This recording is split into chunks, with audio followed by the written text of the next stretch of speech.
గౌరవనీయులు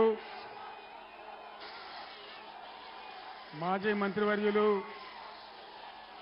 సిద్దిపేట ఎమ్మెల్యే హరీష్ రావు గారు, మన అభ్యర్థి శ్రీ వెంకట్రామరెడ్డి గారు,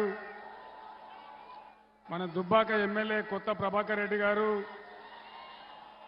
ఎమ్మెల్సీ యాదవరెడ్డి గారు, మన సిద్దిపేట ముద్దుబిడ్డ ఎమ్మెల్సీ దేశపతి శ్రీనివాస్ గారు, జడ్పీ చైర్మన్ రోలేటి వేజశర్మ గారు, రసమై బాలకృష్ణ మాజీ ఎమ్మెల్యే గారు, ఒంటేరు ప్రతాప్ రెడ్డి గారు, ఫారూక్ హుస్సేన్ మాజీ ఎమ్మెల్సీ గారు, శ్రీనివాస్ గారు, విశేషమైన సంఖ్యలో ఒక సముద్రంలాగా తరలివచ్చినటువంటి నా అన్నాదమ్ములకు, అక్కా చెల్లెలకు అందరికీ నమస్కారం.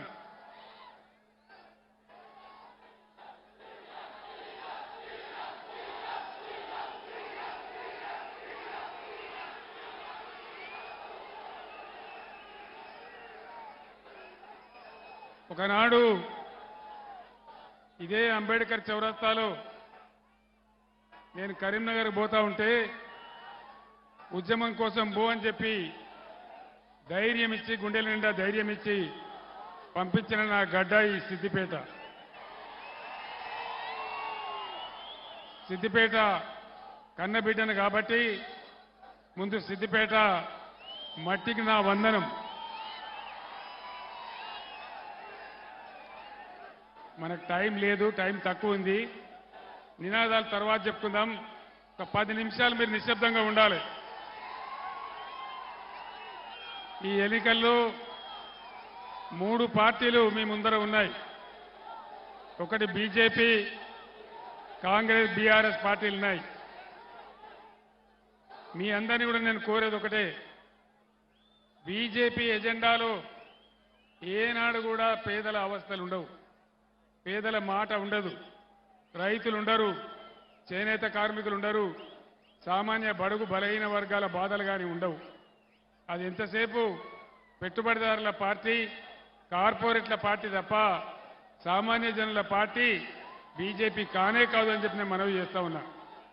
బీజేపీ వచ్చినప్పుడు నరేంద్ర మోడీ గారు మా గవర్నమెంట్ వస్తే విదేశాల్లో ఉన్న నల్ల డబ్బు తెచ్చి ఇంటికి 15 లక్షలు ఇస్తామని చెప్పినారు.